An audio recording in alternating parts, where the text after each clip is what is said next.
por isso.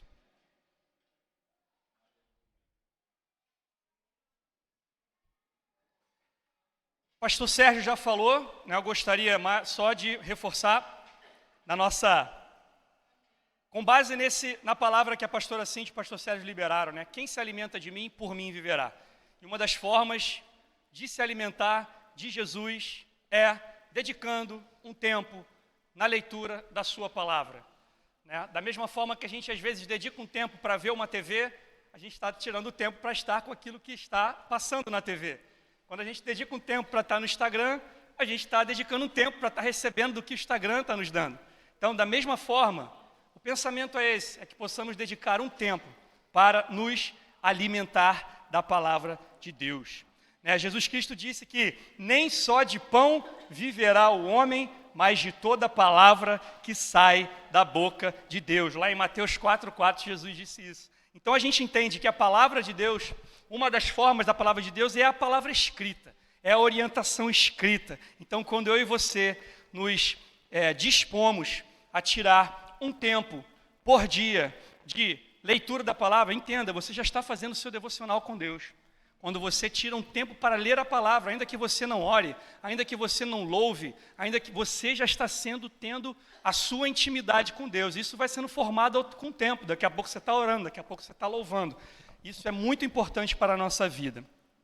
E eu li uma coisa essa semana, num livro que eu estou gostando muito de ler, o escritor disse assim, livros não são, isso nem falando da Bíblia, tá? Livros não são só palavras. Livros não são só palavras. Todo livro carrega uma alma do autor. Todo livro carrega a alma do autor. E aí ele estava explicando que quando a gente lê uma vez, a gente entende muito superficialmente. Conforme a gente vai lendo mais e mais, a gente vai captar o coração do autor. Conforme a gente lê mais e mais, a gente vai captar o coração do autor, aquilo que ele queria transmitir. E a gente crê o sentimento do autor. E a gente crê que a palavra de Deus, todos os escritores da palavra de Deus, que são vários, em várias épocas do ano, foram movidos e guiados a escrever pelo coração de Deus. Nenhum deles escreveu de si, todos escreveram de Deus. Todos escreveram inspirado por Deus. Então, quando a gente se submete à palavra de Deus para ler mais e mais próximo a gente vai chegar perto do coração de Deus. Mais próximo a gente vai perceber o coração de Deus, a intenção de Deus para nós. Então, é por isso que a gente lê a Bíblia, irmãos. Não é para acumular conhecimento e poder sair apontando para os outros o que está errado. De jeito nenhum. A gente lê a palavra porque a gente quer captar o coração de Deus para nós. A gente entende, outra coisa muito importante, que a palavra de Deus é em primeiro lugar, sobre Cristo, mas também é sobre nós. Falo para o meu filho isso, estava falando com meu filho anteontem. Filho, Davi era seu familiar, filho. Abraão era seu familiar. Josué, que você gosta tanto, ele era o seu familiar, filho. Nós somos da família da fé, filho. A Bíblia fala que existe uma grande nuvem de testemunhas, que são todos os santos que já morreram, que estão olhando para a gente. Lá do céu, irmãos. Todos, isso está escrito lá em Hebreus. A grande galeria dos heróis da fé, que são nossos irmãos, estão olhando lá do céu para nós, nos incentivando. E eu falo para ele, filho, Deus direcionou na história as pessoas a deixar isso registrado para mim, para você, filho. Então, quando você está lendo, filho, se sinta parte disso, você é parte disso. A Bíblia é para você e para mim, meu irmão. Então, você não está lendo um livro como qualquer outro, você está lendo a história da sua família. Você está lendo a história dos seus antepassados, daqueles que vieram antes de você, daqueles que estão olhando para você agora e querendo que você agarre isso aqui, que eu agarre isso aqui e que eu vença todos os limites. E que eu caminhe na trilha que Deus caminhou para mim. Essa é o que a Bíblia ensina. Nós somos a família da fé. E Jesus é o nosso irmão mais velho, que é o que a Bíblia fala. Amém? Então, que leamos a palavra com um coração arrependido, cheio de fé e com disciplina. Porque muitas pessoas leem a Bíblia, estudam a Bíblia, mas não são transformados. Porque tem um requisito básico que Jesus ensinou para ler a Bíblia. Um coração arrependido. Um coração arrependido. É um coração que deseja mudança. É um coração que deseja ser guiado e movido pelo coração de Deus. Quando a gente lê a Bíblia com esse coração aberto para que Deus molde os nossos pensamentos, para que Deus molde a nossa forma de pensar, que até hoje a gente já pensou, para que Deus mude essa estrutura, a gente precisa ler a palavra com o coração arrependido. E com esse coração, cheio de fé, aquele que bate, Jesus falou, a porta se abre. Aquele que pede, recebe. Então vamos ler a palavra de Deus esse ano, irmãos.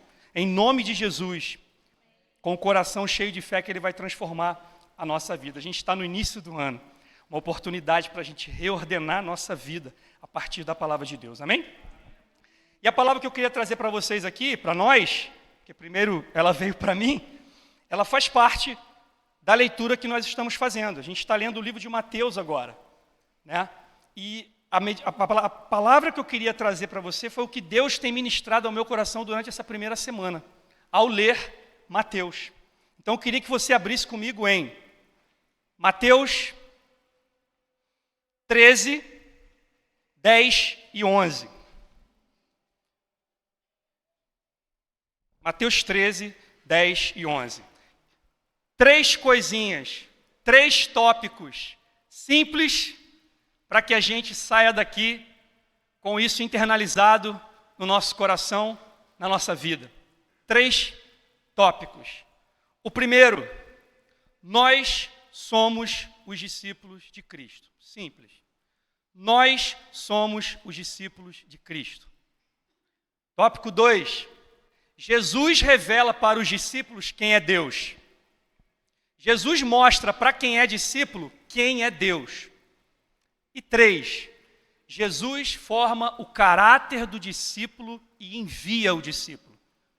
3 tópicos simples e objetivos que a gente aprende com um pouquinho do que eu li. Um pouquinho. Isso aqui foi um sacrifício para eu poder conseguir falar de 3 coisas somente. Tamanha é, em poucas palavras, o que Jesus revelou de Deus nesses capítulos que nós lemos essa semana. Vamos lá. Mateus 13, versículo 10 e 11. Muito simples esse versículo. Cadê aqui, Jesus? Os discípulos aproximaram-se de Jesus e perguntaram: por que você fala ao povo por parábolas? E ele respondeu: a vocês, aos discípulos, a vocês, Jesus apontou,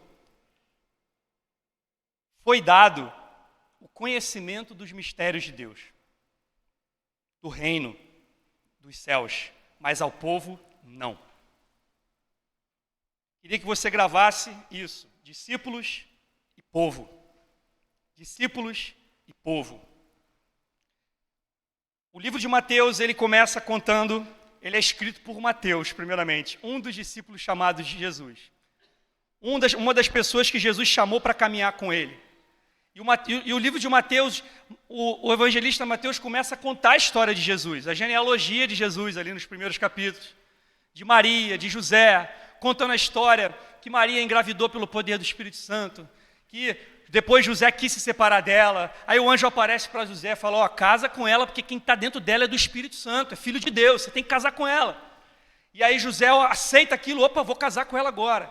E aí depois conta que eles fogem para o Egito, porque Herodes queria matar Jesus. E eles fogem para o Egito, depois eles voltam. Aí mostra Jesus crescendo, até que mostra ele indo ser batizado por João. 30 anos de idade, Jesus é batizado por João. João batiza ele, ele volta das águas e uma grande voz é ouvida do céu: esse é o meu filho amado, em quem eu tenho o meu prazer, a minha alegria. Deus disse do céu, e uma pomba desce sobre Jesus na forma do Espírito Santo. E ali Jesus, com 30 anos, logo depois do batismo, ele vai ser tentado pelo diabo no deserto. Passa 40 dias e 40 noites de jejum, sem comer nada, sem beber nada. Quando termina o jejum, vem a luta. Vem a tentação do diabo. Jesus vence o diabo no deserto como? Pela palavra. Jesus cita. Jesus não tira palavras do nada. Jesus vence o diabo citando a lei de Moisés. E ele vence o diabo ali, o diabo deixa ele é cheio do Espírito Santo, e aí ele começa, irmãos, a anunciar o reino de Deus. E aí ele começa a ir e anunciar o reino de Deus. E uma das primeiras coisas que Jesus faz no livro de Mateus é separar um povo para andar junto com ele. Jesus começa a andar, a anunciar, e ele vê Pedro e André. Fala, vocês, vem andar comigo. Vem andar comigo. Aí ele vê Mateus na coletoria de impostos, um cobrador de impostos. Mateus, vem andar comigo. Ele começa a selecionar do povo uma galera, 12 especificamente, depois aumentaram, para estar próximo e principalmente para viverem com ele. Os discípulos não só estavam com ele, como também dormiam na mesma casa que ele, comiam e bebiam junto com ele. Então a primeira coisa, irmãos, que nós precisamos entender e receber no Espírito é o seguinte: na igreja de Deus, que somos nós, que é o seu corpo, que são os discípulos de Cristo, não existe povo. Aqui dentro não tem povo, aqui só tem discípulo. Na igreja de Jesus só tem discípulo. Isso significa o quê? Que cada um de nós, que faz parte da igreja de Deus, que confessa Jesus como seu Senhor, é chamado para viver com Cristo diariamente. É chamado para estar com Cristo diariamente, não só aos domingos. Aqui dentro não existe povo, não existe multidão. Jesus trata os seus discípulos como chegados. E na época, os grandes estudiosos da lei também tinham discípulos, mas não dormiam com ele. Não estavam o tempo inteiro com os seus mestres. Era aquele negócio, ó, até aqui você vai aprender comigo, mas quando eu for para minha casa, eu vou fazer as minhas coisas, eu vou comer nos lugares com a elite. Não, o discípulo ficava fora. Jesus não, meu irmão. Jesus chama você e a mim para estar com ele diariamente. Então é simples. Cristo nos chamou para sermos seus discípulos e para estar diariamente com ele. Essa é a igreja. A igreja é o corpo de Cristo. E foi o próprio Cristo que disse isso. A minha igreja. O fundador da igreja não é nenhum homem. O fundador da igreja é o próprio Cristo, que disse que a igreja é a extensão do seu corpo na terra. Então, irmão, Deus separou você e a mim para viver com ele diariamente. Não só aos domingos, não só em dias de culto. E aí eu queria falar com você, irmãos, os benefícios disso. Quais são os benefícios? Olha, tem inúmeros benefícios. Centenas e milhares de promessas. Milhares eu não sei, mas centenas eu sei que tem. E uma dessas promessas é que Jesus falou para aqueles que são seus discípulos. Apocalipse 3:21. Ao vencedor, darei o direito de sentar-se comigo em meu trono. Como eu também venci e sentei-me com meu Pai no seu trono. Meu irmão, um dos benefícios de você ser um discípulo de Jesus é que quando você partir dessa terra, você vai se sentar no trono com Jesus e vai reinar com ele, assim como ele reinou e venceu com seu Pai.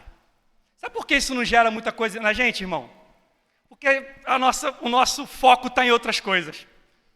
Porque eu tenho certeza que a carta, que foi esse trecho, é uma carta que João escreveu para um grupo de pessoas. Irmão, quando eles receberam isso aqui, essa carta, eu tenho certeza que eles vibraram, irmão. Tenho certeza que eles se esbaldaram de alegria, porque eles tinham a certeza que sentariam no trono de Deus com Cristo reinando com eles. E por que a gente não vibra? Eu me coloco também nisso, irmão. Por que a gente lê e parece que a gente está lendo o Globo.com? Porque a gente está embaraçado com outros objetivos, irmão. Porque a gente está procurando outras coisas aqui. Então a primeira coisa que nós precisamos é alinhar a nossa esperança. A esperança do cristão, a esperança do discípulo é o retorno de Cristo, irmão. Quando verdadeiramente vamos reinar. Quando verdadeiramente toda lágrima do nosso olho será limpa, como ele falou. Que não vai haver mais tristeza, que não vai haver mais choro, que não vai haver mais dor. Irmão, a agonia que você sente, as dores que você sente, seja lá qual for a ordem dela, vai um dia acabar de uma vez por todas, irmão. Vai um dia ser enxugada, vai um dia ser limpa. Por quê? Cristo falou, aquele que vencer vai sentar comigo no meu trono, assim como eu venci e sentei no trono do meu Pai. Irmão, a gente está aqui para pregar palavra, na boa. Se você quer, e se eu e você queremos vencer e ter grandes objetivos materiais, vamos estudar, irmão. Entra numa faculdade, entra num curso. Mas aqui a gente prega o que Deus manda a gente pregar, irmão. Em nome de Jesus, assim, a gente não está aqui para falar que você vai conseguir alcançar a sua casa, o seu carro. Eu quero que você faça isso, eu quero, irmão. Mas eu preciso pegar a verdade de Deus, do Evangelho para mim e para você. Eu não posso corromper o que Deus está me mandando pregar, o que eu leio na palavra, irmão. Então, a nossa esperança precisa ser alinhada com a esperança do Evangelho. Toda lágrima será enxugada. Se até hoje você não foi curado, um dia você nunca mais vai sentir essa dor. Vai acabar, você vai viver plenamente com Ele. E outra coisa, irmão, esperar milagre. Jesus fazia tanto milagre no meio da multidão. Meu irmão, lendo as cartas, o Evangelho de Mateus, várias vezes, e Ele curou todo mundo. E Ele curou uma multidão. Meu irmão, Ele curou milhares de pessoas. Ele curou centenas de pessoas. Mas saiba, todas essas pessoas, a maioria delas, pediram a morte de Jesus. Pediram a morte de Jesus. A mesma multidão que Jesus curou, estava lá clamando para Ele ser crucificado. Olha que loucura. O que importa então, irmão? É aquilo que eu preciso, de a minha necessidade real, que é a minha cura, que é aquilo que eu estou pedindo de forma natural, que é uma necessidade imediata, ou eu preciso de, como Jesus falou, a vocês é dado o mistério do reino de Deus. O que eu realmente preciso? Tem um trecho do The Chosen lá, que um dos discípulos de Jesus, ele não foi curado por Jesus. E aí ele chega para Jesus mancando. É lógico, na Bíblia não está escrito isso, mas é uma reflexão com base no Evangelho. Ele chega para Jesus, cara, como é que eu vou orar para os outros ser curados se você não me curou? Ele olha para o Tiago e fala assim, a gente não sabe se aconteceu, mas é uma interpretação livre. Ele fala assim, filho, tem coisas que o mais importante é saber se você vai continuar proclamando o Evangelho acima da sua doença. Algumas coisas, filho, ele falou assim, Deus requer de alguns que não requerem de outros. Você vai continuar proclamando, independentemente se você é curado ou não? Porque muitos dos que foram curados abandonaram, irmão. Abandonaram. Então, nós somos chamados para andar com Jesus. Ele separou a gente para andar com Ele. E glória a Deus por isso. E nós somos a igreja. Nós somos a igreja, nós somos o seu corpo, nós somos uma família. Outro benefício é João 12, 26. Olha o que Jesus falou. Quem me serve precisa me seguir. E onde eu estou, estará também o meu servo. E meu Pai o honrará. Olha isso, irmão. Quem me serve precisa me seguir. E aonde eu estou, o meu servo estará junto comigo. E o meu Pai o honrará. Segundo benefício de ser discípulo de Jesus, meu irmão, você vai ser honrado por Deus. Você vai ser honrado pelo próprio Deus. Deus vai chegar naquele dia lá, meu irmão, e vai falar, meu filho, você está aqui, você conseguiu. Está aqui, ó, essa é a sua recompensa. Entra aqui, ó, na minha alegria. Entra no reino que eu preparei para você. Vamos ser honrados por Deus. Jesus falou o seguinte, ó, quando vocês orarem, não ora que nem os fariseus que ficam orando na frente de todo mundo, não. Que sobe no púlpito e fica falando bonito, pregando bonito, orando bonito, só para que recebam tapa nas suas costas. A recompensa deles, eles já receberam, é tapinha nas costas.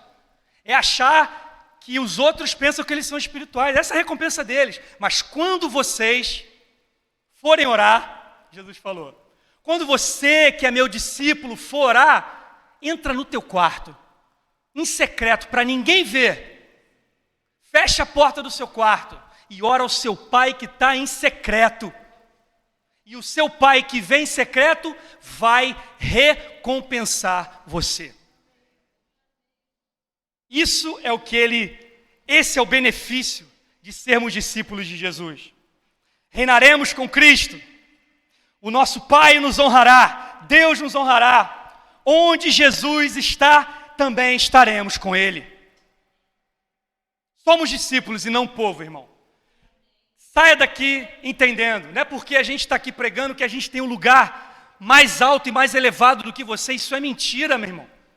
Isso é mentira. É um pensamento onde que o pastor tem uma parte da presença de Deus que o povo não tem. Isso é mentira. O Evangelho, o Novo Testamento não prega isso, irmão.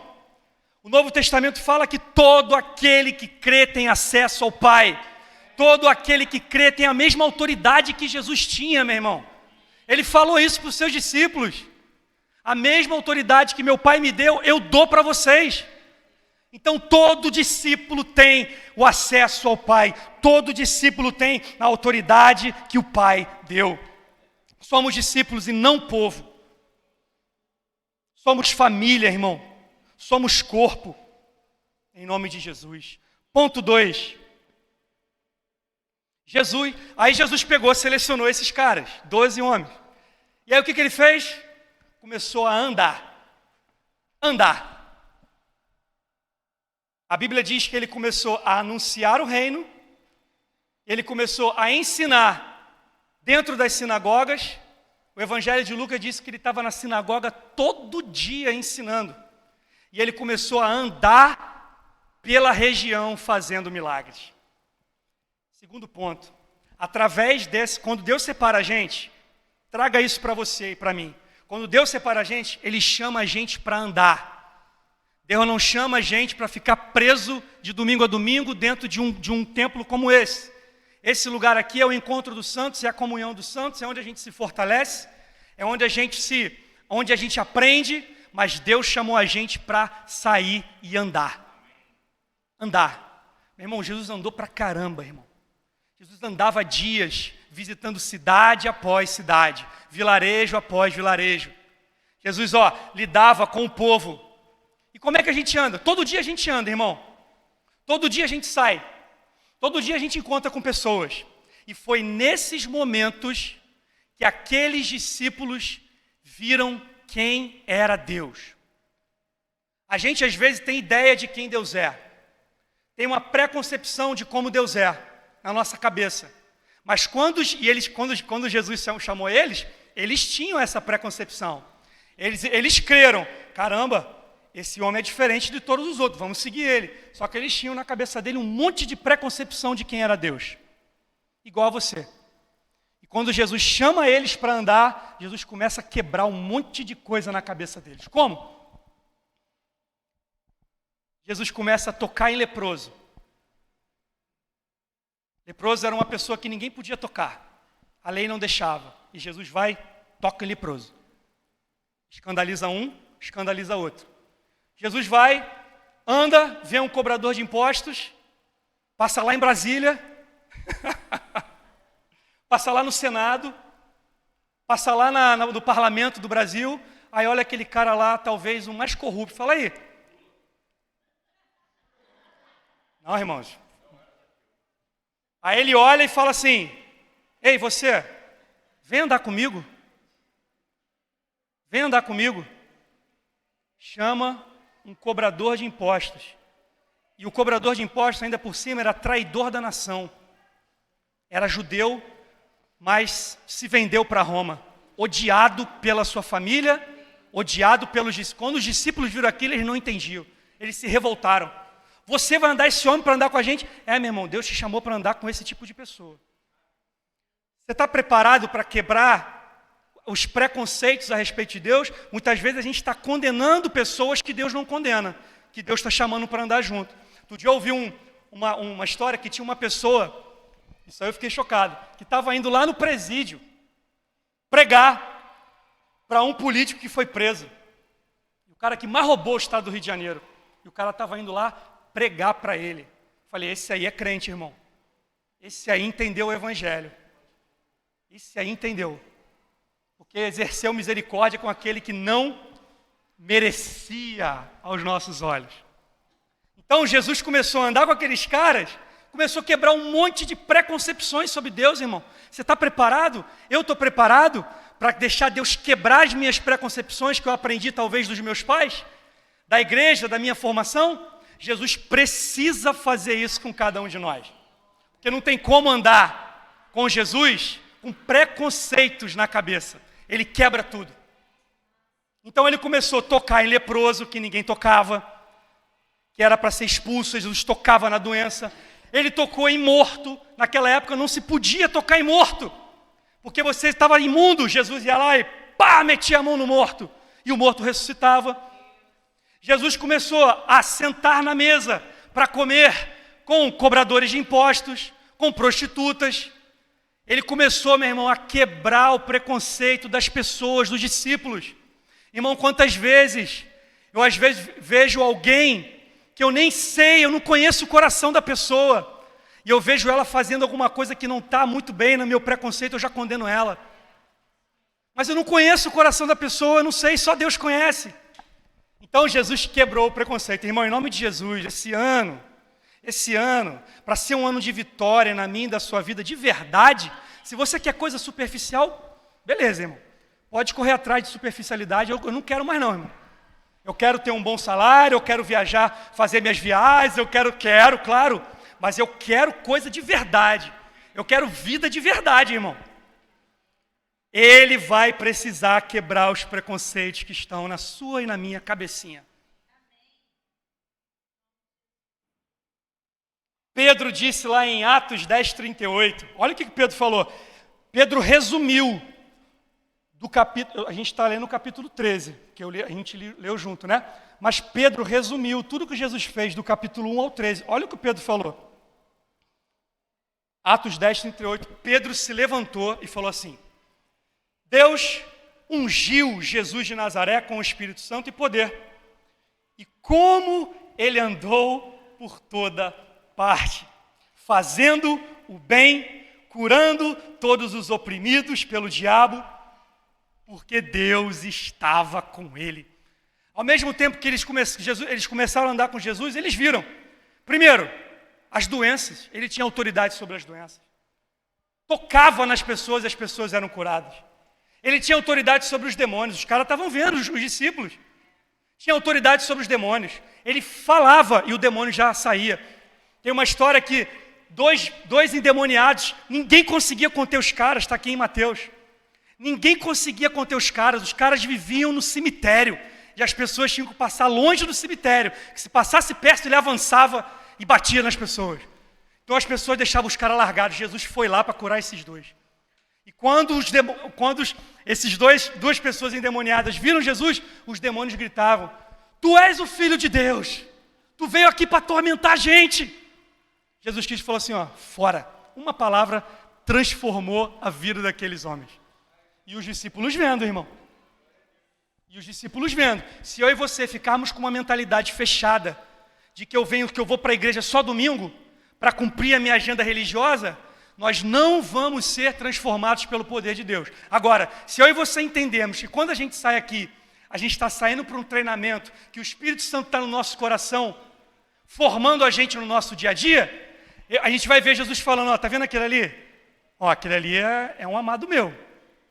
Aquele cara ali, que não merece, mas ele vai lá, faz alguma coisa por ele. Aquele cara ali precisa. Aquele cara ali no teu trabalho, está todo mundo rejeitando ele. Você vai fazer o mesmo, meu filho? Você vai fazer o mesmo que todo mundo? Você vai se juntar com a roda dos escarnecedores para poder falar mal do seu chefe, meu filho? Entendeu? Esse tipo de coisa que Jesus faz, irmão.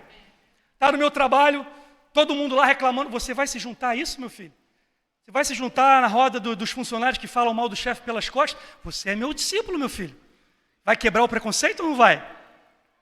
Entendeu? Quando a gente entende que a gente está diariamente, que Deus separou a gente, que Ele formou a gente, e que Ele está diariamente quebrando os nossos preconceitos e formando uma nova visão sobre Deus, Ele começa a mudar a nossa vida. Paulo e Pedro.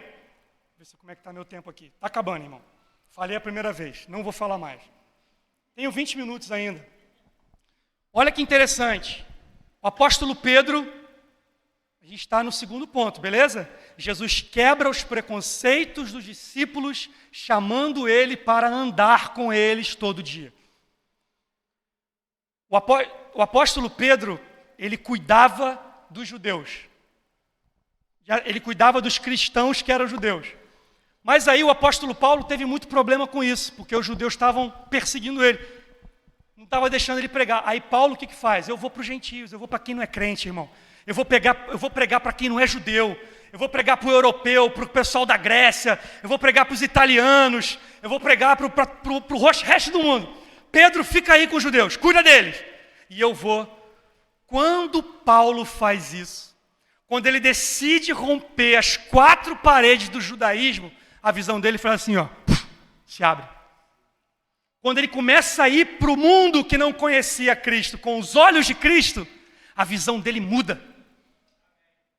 Paulo não andou com Jesus fisicamente, mas foi o cara que mais escreveu sobre o Evangelho, que mais teve revelação de Deus. Por quê? Porque decidiu romper as 4 barreiras. Pedro estava lá, cuidou dos judeus, dos cristãos que eram judeus. Paulo foi para o mundo. Aí sabe o que aconteceu, irmão? Olha que interessante. No final da vida de Paulo, no meio da vida de Paulo, ele encontra com Pedro. E aí o que Pedro faz? Começa a agir entre os gentios de forma dissimulada. Ele começou a fazer fingimento. Olha o que Pedro fez, irmão. Ele é um homem de Deus, tá? Pedro é o líder da igreja, tá? Pedro, quando estava com os gentios que não eram judeus, ele comia, bebia, falava de Jesus. Quando vinha judeus de Jerusalém, ele se afastava. Fazia acepção de pessoas. Paulo chegou e falou que, rapaz, você está errado, rapaz. Você está errado. Por que Pedro fez isso, irmão? Talvez porque ele ficou preso nas 4 paredes do judaísmo. Talvez ele ficou preso lá só na Jerusalém ali, ó. Está errado? Não está errado, não. Mas a gente precisa sair para andar com Deus. A gente precisa sair para ver o mundo como um campo de fato onde Deus está agindo através de nós. Para cada lugar que a gente vai, o Espírito Santo está indo com a gente. O Espírito Santo está indo comigo, com você. Porque a presença do Espírito Santo é a presença de Jesus em nós. Então, a gente precisa deixar o Senhor formar uma nova visão de Deus, quebrando o preconceito para que outros experimentem o poder de Deus, para que outros sejam alcançados. Irmão, Jesus, ele estava com todo mundo, ele andava com todo mundo, ele ia comer com o fariseu, ele ia comer com todas as pessoas. E Jesus também ia para as festas religiosas de Jerusalém. Olha que interessante. Todo ano as pessoas se reuniam em Jerusalém, porque era um centro religioso. Mas enquanto lá, durante os 7 dias da festa, que Jesus estava lá também, com todos eles, porque ele não fazia acepção de pessoas, um diazinho ele desceu para ir num lugar que ninguém queria ir. Ele tirou um diazinho dele para ir num lugar onde estava um monte de gente ferida, com feridas abertas, gente cheirando mal. Foi quando ele curou o paralítico, irmão. E onde ele estava? Na festa de Israel. Ou seja, Jesus estava, eu estou aqui na festa, porque eu sou judeu, mas o Espírito Santo falou com ele, cara, tem um cara lá naquele lugar que ninguém quer ir. Todos os fariseus estão aqui, os mestres estão aqui, se gabando, mas ninguém está aí. Aí o que Jesus fez? Obedeceu a voz e foi lá. Curar o paralítico. Então, irmãos, nós vamos na igreja, nós vamos nos congressos, sim, mas também o Espírito Santo quer mudar um pouco a nossa agenda. Quer nos levar nos paralíticos, irmão. Quer nos levar onde infelizmente, os representantes de Deus não estão indo. Muitos não estão indo. Então, Deus estava mudando a concepção e Deus nos chama para caminhar. Deus é Deus de movimento, Deus não é Deus de ficar parado. Deus é Deus de movimento. Jesus andou muito. E ele tinha toda a autoridade. E outra coisa, ele fez isso servindo e não sendo servido. Deus serve e não é servido. Deus, na pessoa de Jesus, mostrou que Deus, em primeiro lugar, ele serve. Ele não é servido. Olha que coisa maravilhosa. Infelizmente, uma mentalidade de maldade entra às vezes no nosso coração para querer se valer das posições na igreja para ser servido. Jesus é contra isso, irmão. Jesus, ele denuncia isso. Então o nosso exemplo é servir e não ser servido. E a terceira coisa, então, e esse relato que eu li aqui de Pedro, olha, meu irmão, esse relato que eu li aqui que Pedro fez, a vida, o que eu queria deixar também para vocês, é que a vida dos discípulos, antes de conhecer Jesus, eles eram uma pessoa. Mas você vê depois, a partir do livro de Atos e das cartas que eles escreveram, que eles foram completamente transformados, irmãos. Não eram as mesmas pessoas, irmãos. Não eram as mesmas pessoas. Eram pessoas que se pareciam com Jesus. Eram as pessoas que exerciam misericórdia. Eram pessoas que tinham autoridade sobre os demônios. Eram pessoas que tiveram as suas vidas completamente transformadas. Antes e depois de Cristo. Pedro era um desses. Pedro era um desses. Ah, Saulo, e as minhas necessidades? E as minhas contas? E a minha vida? Jesus falou, irmão, busque em primeiro lugar o reino de Deus e a sua justiça. E as demais coisas vos serão acrescentadas. Busque em primeiro lugar o reino de Deus e a sua justiça. E as primeiras coisas nos serão acrescentadas. Eu falo para você, meu irmão, olhando para o espelho, que eu sou o que mais sou confrontado com uma palavra dessa numa segunda-feira de manhã, numa terça-feira de manhã, quando a conta chega, quando os boletos chegam, e às vezes não tenho dinheiro suficiente na conta para poder pagar. Deus está me trabalhando, Deus está me formando, Deus está formando o caráter dele em mim. Deus está formando o caráter, e aí ele fala, busca em primeiro lugar o meu reino, meu filho, e essas coisas vos serão acrescentadas. E a terceira, para a gente terminar, que é o último tópico. Jesus forma o caráter do discípulo e envia eles. Irmão, você como discípulo, você está em formação de caráter. Você está sendo treinado e trabalhado pelo Espírito Santo que habita em você. Ele está treinando o seu espírito, ele está treinando o seu caráter para você ser parecido com Jesus. Outro dia eu falei isso para uma pessoa, ela ficou escandalizada, porque isso parece soberba, não é não, mas é o que a Bíblia ensina. É o que a Bíblia ensina, irmão. A Bíblia ensina, Jesus disse o seguinte em Mateus 10, 25. Jesus falou, basta ao discípulo ser como o seu mestre. Palavras de Jesus, irmão. Basta ao discípulo ser como o seu mestre. Então, cada provação, cada problema, cada vitória é uma formação para que sejamos parecidos com Jesus. Você e eu somos chamados a ser como Ele. Basta ao discípulo ser como o seu mestre. E para isso ele faz o seguinte. É muito importante a gente entender que Jesus ele não veio melhorar a vida de ninguém. É muito importante a gente entender o princípio básico que Jesus ensinou. O Evangelho não é uma religião que você está entrando, que vai melhorar você. Não é isso. Jesus Cristo ensina uma coisa em Mateus 9, Mateus 9, versículo do 14 ao 17. Abre por gentileza. E aqui a gente encerra. Isso é o princípio básico, irmãos, para a gente entender. E aqui, de fato, eu termino. 3 coisas, irmãos, simples e objetivas para a nossa vida.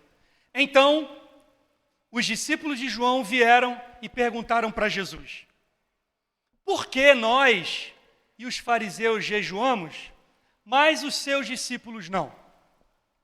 Jesus respondeu: como podem os convidados do noivo ficar de luto enquanto o noivo está com eles?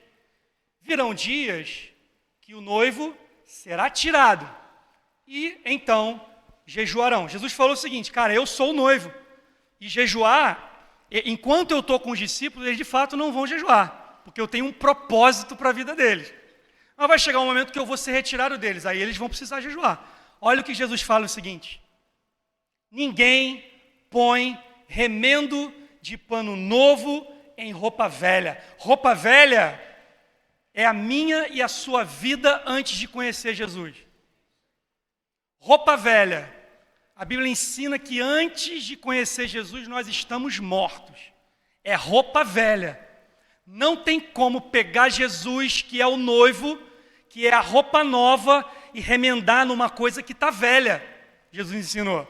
Pois o remendo forçará a roupa e vai tornar pior o rasgo. Por quê? Quem é costureira sabe. A roupa velha já está toda desgastada. Quando for costurado um remendo novo e começar a fazer isso aqui, vai rasgar, irmão. Às vezes eu quero ficar tentando ressuscitar calça, que fica aqui embaixo, que é a perna roça, né? A calça vai moendo e aí rasga aqui embaixo. Eu fico querendo ressuscitar a calça, irmão. Costurando, o que acontece? É um remendo novo numa calça que está velha. Daqui a pouco eu ando de novo e o rasgo aumenta. O que eu preciso fazer? Comprar uma calça nova. Comprar uma calça nova. Esse é a solução do problema. Qual é a solução para mim e para você? É uma vida nova. É um novo que Jesus chamou nascimento. Que não é o nascimento que vem da minha mãe e do meu pai, Jesus ensinou. Mas é o nascimento espiritual que vem pela palavra de Deus. E o que a palavra de Deus diz? Aquele que crê em mim é uma nova criatura. Aquele que crê que Jesus é o seu Senhor e o seu Salvador, recebeu no seu espírito a nova natureza divina. Ele é uma nova criatura. Ele é nascido, a Bíblia chama você de nascido de Deus. Não fala que você é nascido da sua mãe. Você teve tua mãe e teu pai, mas quando você conheceu Jesus e quando você decidiu crer nele, a Bíblia chama que você nasceu de Deus agora. Olha o que Jesus continua falando. Vai. Não se põe vinho novo. Jesus é o vinho novo, irmão. Em vasilhas de couro velha. Olha aí eu e você. Vasilha de couro velha, meu irmão. Surrada pelo pecado. Surrado.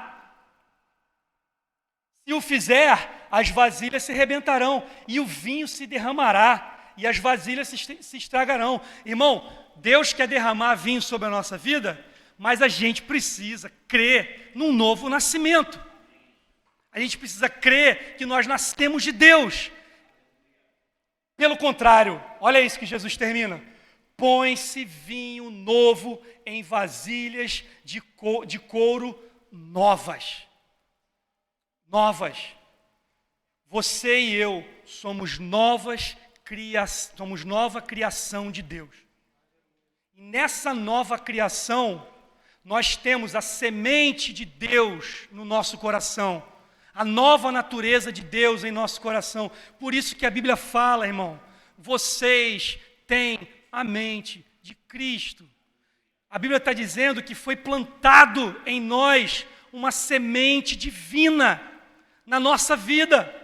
A nova vida de Deus, a nova natureza de Deus. Só que aí a Bíblia fala, e vocês precisam largar tudo que é velho, porque vai vir na sua cabeça. Não, você não é assim não.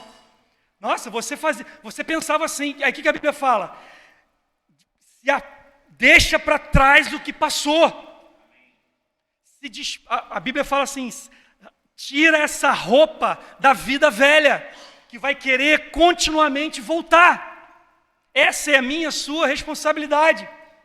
Os seus pensamentos vão querer te guiar de novo. E aí Paulo fala, reveste-se da nova natureza de Deus que foi plantada em vocês.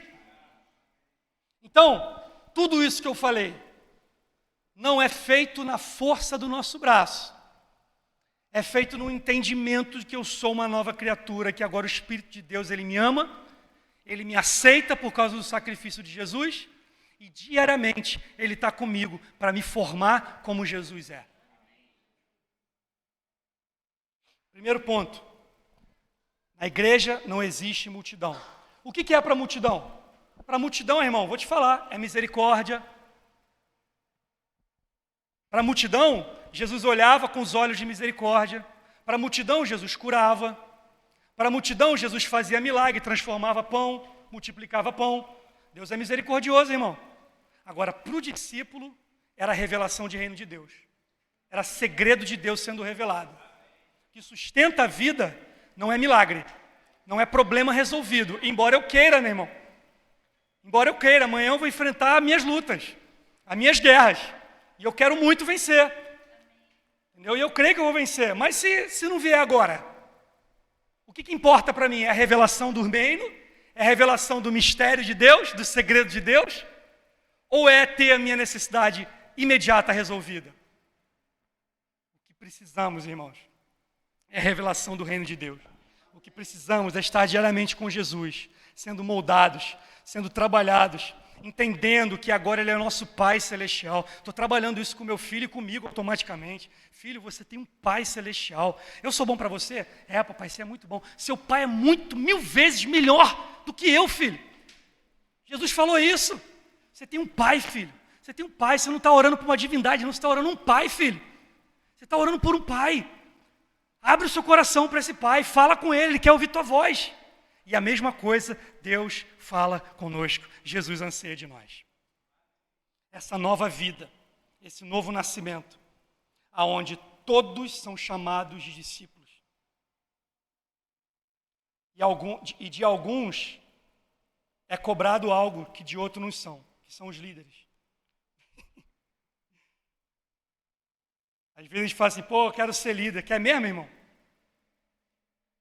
Porque o modelo de liderança que a Bíblia ensina, que eu estou lendo tanto na palavra de Deus, quanto nos líderes que sucederam os apóstolos, é o seguinte: eu morro para que vocês vivam.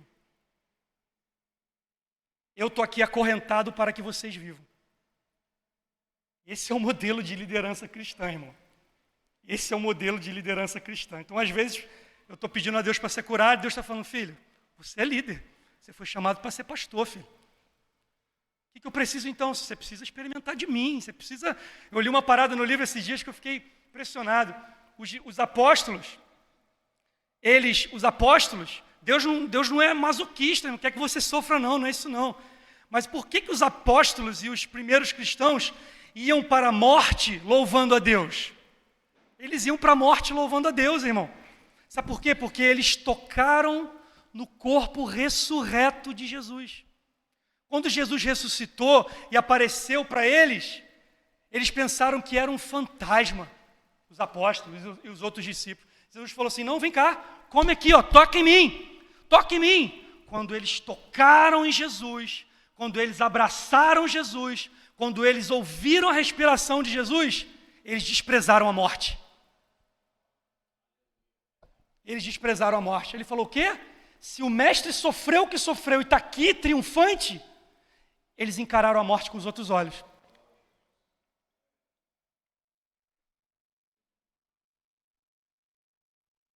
E aí eu vejo assim, né? Eu me pergunto, Senhor, eu não toquei em Ti. Queria tanto ser Paulo, queria tanto ser Pedro.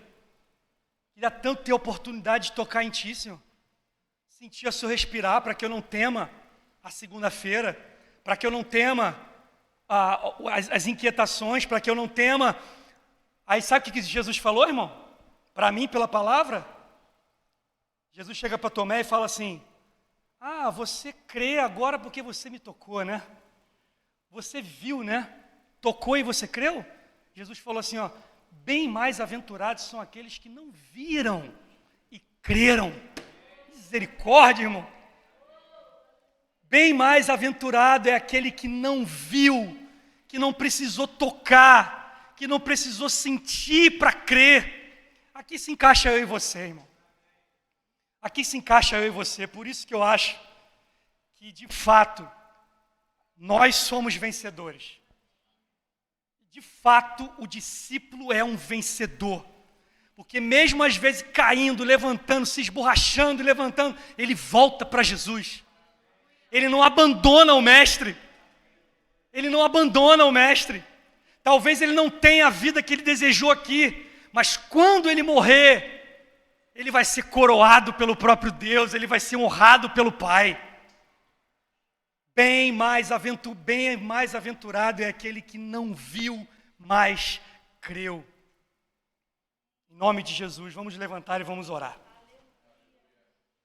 É isso que a gente precisa para esse ano, irmãos, na boa. O que você precisa para esse ano não é a organização financeira que você sonha. O que você precisa para esse ano não é com prioridade os objetivos que você ainda não alcançou. Eu creio que cada coisa tem o seu lugar. Cada coisa tem o seu lugar, mas Deus quer reordenar a minha e a sua vida pelo que mais importa. Pelo que mais importa, que é a comunhão com Ele, que é a vida que vem dele fluindo em nós e em comunidade. E em comunidade. Por isso eu quis ceiar antes. Por isso eu quis ceiar, porque o momento de ceia é um momento de comunhão. O momento de ceia é um momento da vida de Deus em nós. Um momento onde que o corpo de Cristo, o sangue de Cristo, é de forma extraordinária e espiritual, ele é vivificado em nós. Não é apenas um memorial, mas é uma experiência viva de Jesus entre nós. Vamos orar. Senhor Jesus, obrigado, porque, Senhor, temos a oportunidade, Senhor, de mais esse ano, a gente começar o ano, Senhor, debaixo, Senhor, da Tua palavra, debaixo do Teu cuidado, Senhor, debaixo das Tuas vistas, Senhor, debaixo da Tua mão. Senhor, a verdade é que cada um de nós aqui está guardado pelo Teu poder e pela Tua mão, Senhor. Muitas vezes, embora a gente ache que estamos sozinhos, mas não estamos, Senhor. Às vezes, Deus, a gente está passando pelo vale da sombra da morte ali. Às vezes a gente está passando, Senhor, por situações que a gente pensa que o Senhor está distante, mas o Senhor não está, Senhor. Senhor, em nome de Jesus, nesse ano de 2024, Deus, que possamos, Senhor, nos sentir, Senhor, chamados por Ti, como discípulos, Senhor. Que possamos, Senhor, em nome de Jesus, nesse ano, fazer parte, Senhor, da família da fé. Senhor, em nome de Jesus, que nesse ano possamos, Senhor, nos sentir abraçados pela família da fé, Senhor. Que possamos nesse ano ser atraídos, Pai, ao lugar da intimidade contigo, Senhor. De um despertamento espiritual, de fome e sede pela Sua presença. E nesse ano, em nome de Jesus, Senhor, nós possamos ser chamados a andar contigo, Senhor. Quando a gente acordar amanhã, Senhor, na terça-feira, na quarta-feira, Senhor, que possamos ter a consciência de que o Senhor está conosco, Senhor, nos guiando, querendo, Deus querendo transformar a nossa vida, a nossa mente, a nossa concepção, querendo mudar o nosso coração, transformar, nos dar um coração novo. Em nome de Jesus, não nos deixa, Senhor, preso na religiosidade esse ano, Senhor, preso em métodos, em formas, Senhor.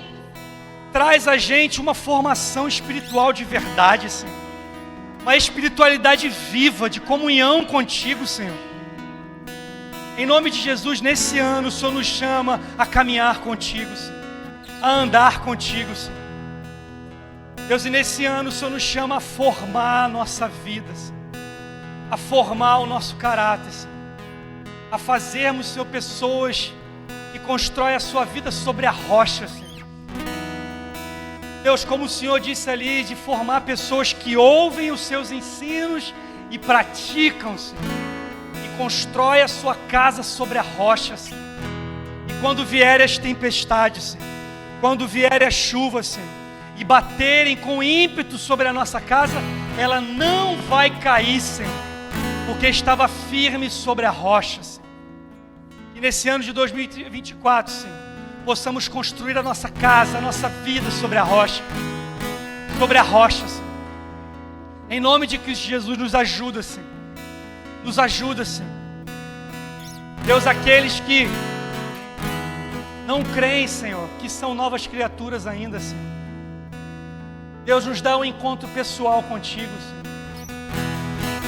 Um encontro pessoal contigo, Senhor. Deus, liberta das prisões da culpa, Senhor. Liberta-nos, Senhor, das prisões do passado. Liberta-nos, Senhor, da escravidão, daquilo que fizeram com a gente no passado, Senhor. Liberta a nossa alma, Senhor, de traumas familiares, Senhor.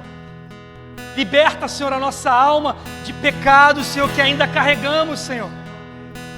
Em nome de Cristo Jesus, Senhor, nós decidimos, Senhor, eu creio que cada um aqui decide perdoar, Senhor. Perdoar aquilo que ficou no passado, perdoar cada mágoa, perdoar cada ferida que foi feita em nós no passado. Queremos andar em novidade de vida, Senhor. Queremos andar em novidade de vida. Deus, não queremos mais ficar presos, Senhor, por coisas que aconteceram no passado nas nossas vidas, Senhor. Cura, Senhor, a nossa memória. Cura a nossa memória. Põe óleo sobre as nossas feridas, Senhor. Senhor, em nome de Jesus, queremos lembrar, mas não ser mais machucados por isso, Senhor. Nos ajuda a perdoar, Senhor, aquele que nos feriram. Nos ajuda a perdoar aqueles que nos maltrataram, Senhor. Em nome de Cristo Jesus, para a gente viver uma nova vida, Senhor. Uma nova vida de fato em Ti, Senhor. Me ajuda, Senhor. Nos ajuda, Senhor. Nós precisamos, Senhor. Em nome de Cristo Jesus. Nós oramos, Senhor. Nós oramos e Te agradecemos. Amém, Senhor. Amém.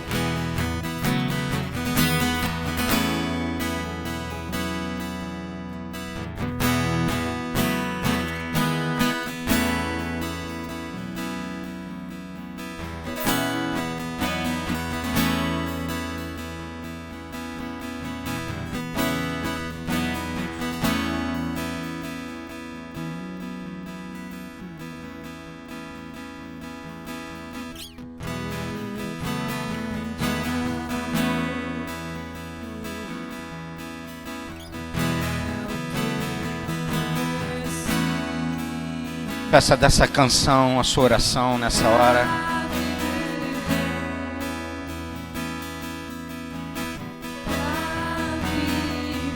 Nem só de pão viverá o homem,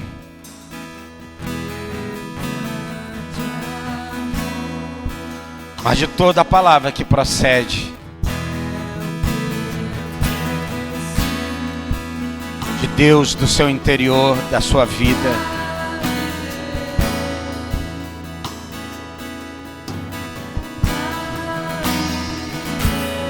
Dá-nos sentido, propósito de vida, Deus.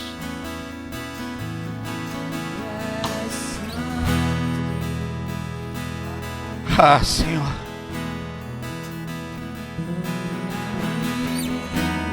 É o Senhor que nos chama para a Tua santidade.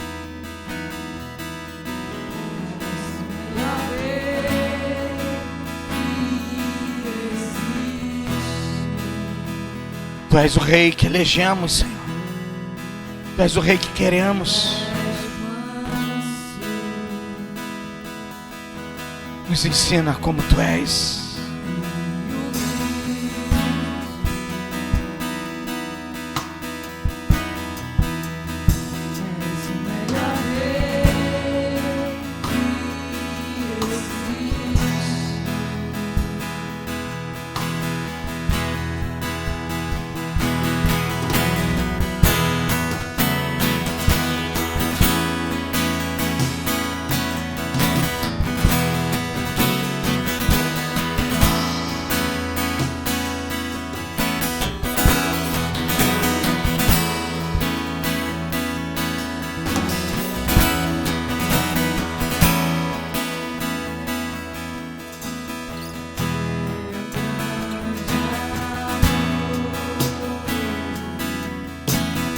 Caia o Teu temor sobre nós, Senhor.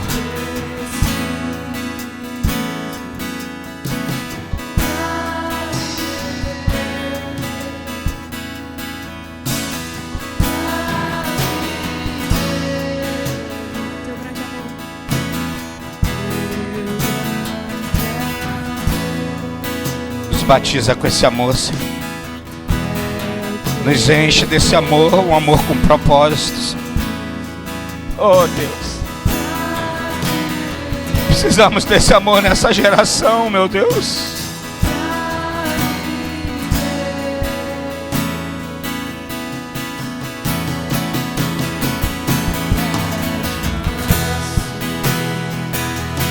Oh, Deus,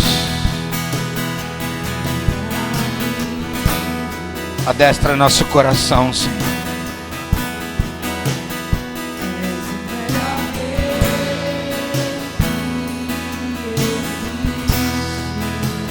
Oh, Jesus.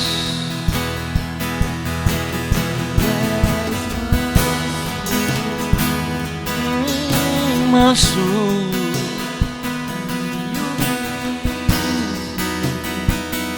Dá-nos um coração ensinável, humilde como é o teu, Senhor. Somos teus discípulos, Jesus.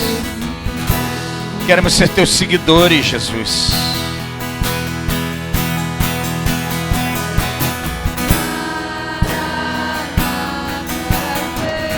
Não te detenhas, Senhor. Não te detenhas, Senhor. Ora, vem, Senhor. Hoje venha aos nossos encontros. Venha, Senhor, ao nosso encontro. Venha a nossa vida. Transforma nosso ser. Transforma nossa história. Transforma, Senhor, nossa geração. Transforma nossa cidade. Transforma nossa casa. Transforma nossas famílias, Deus.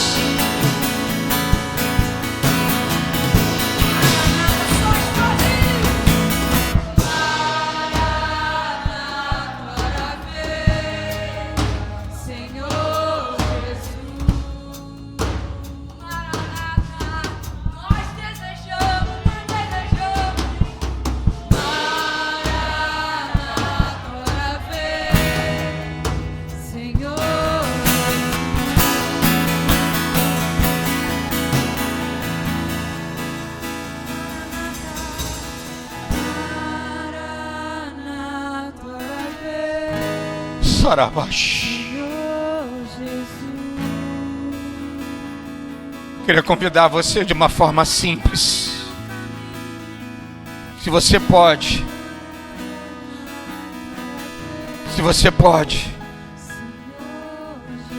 queria que você se ajoelhasse agora. Quem não pode, não tem problema. Deus sabe do seu coração. Mas se você pode se ajoelhar. Os primeiros dias desse ano de 2024,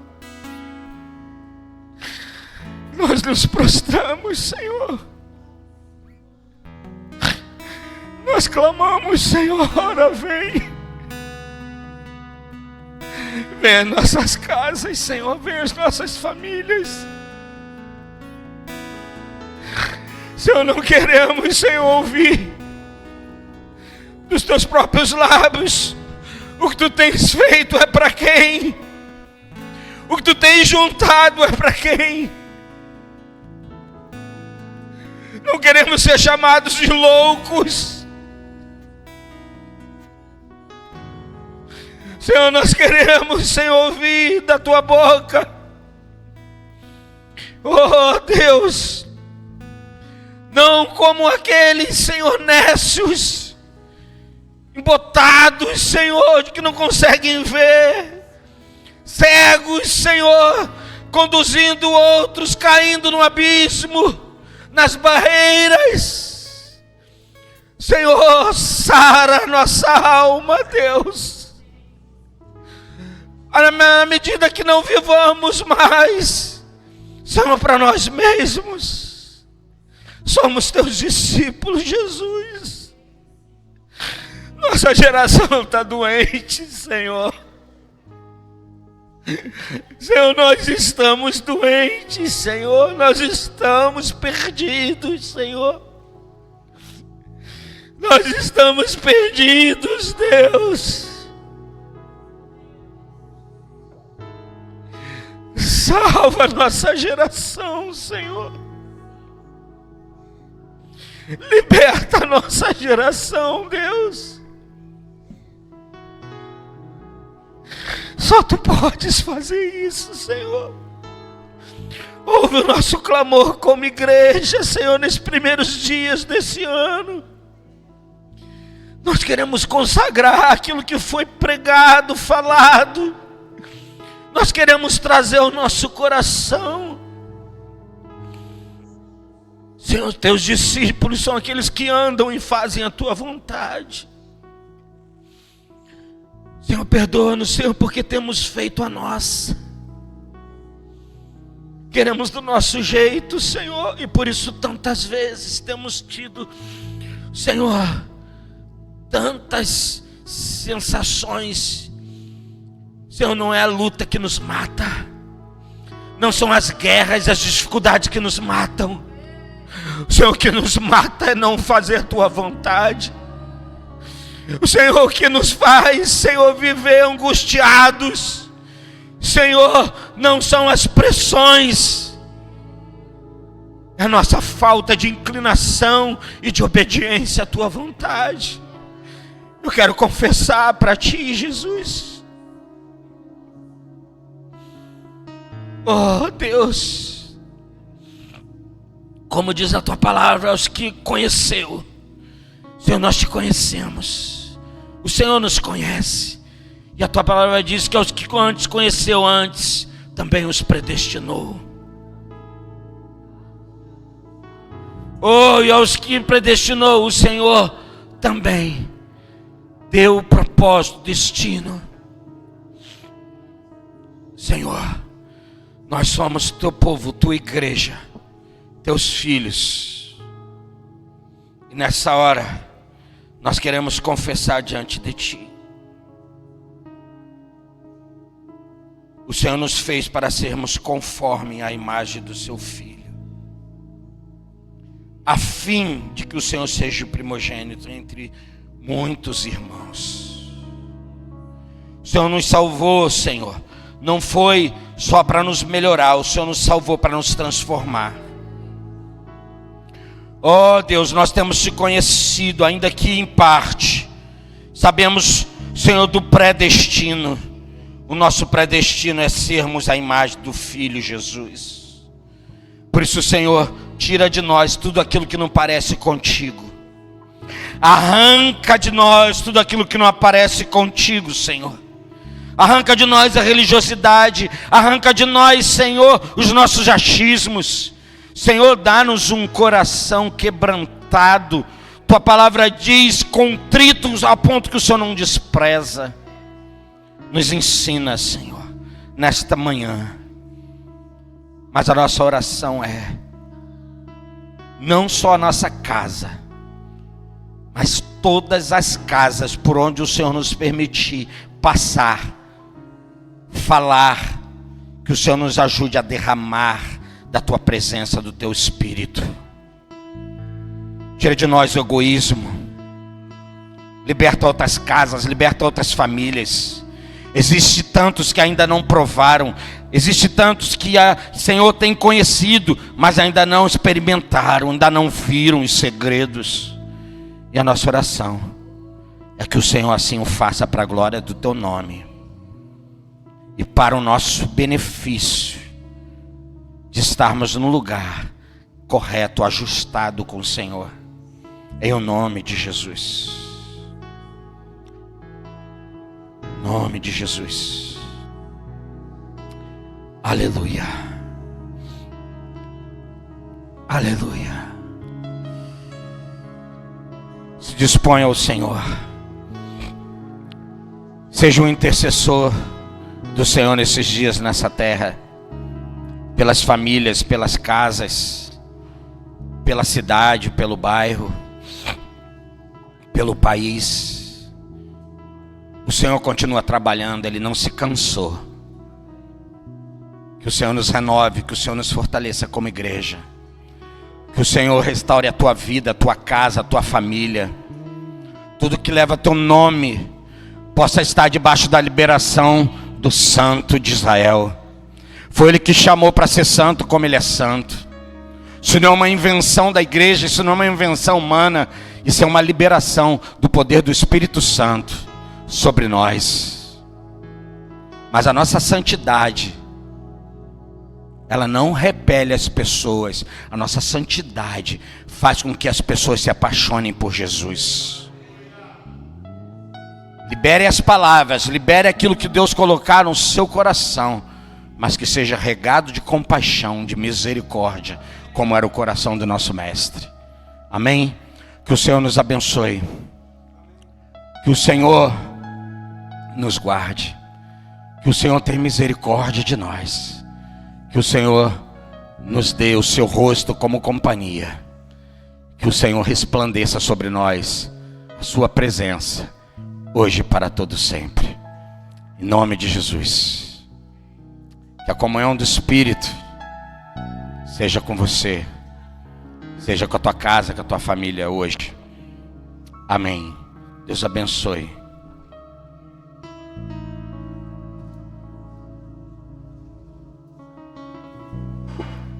Os homens, por favor, vocês possam entrar aqui na sala rapidamente para a gente orar, como nós temos feito.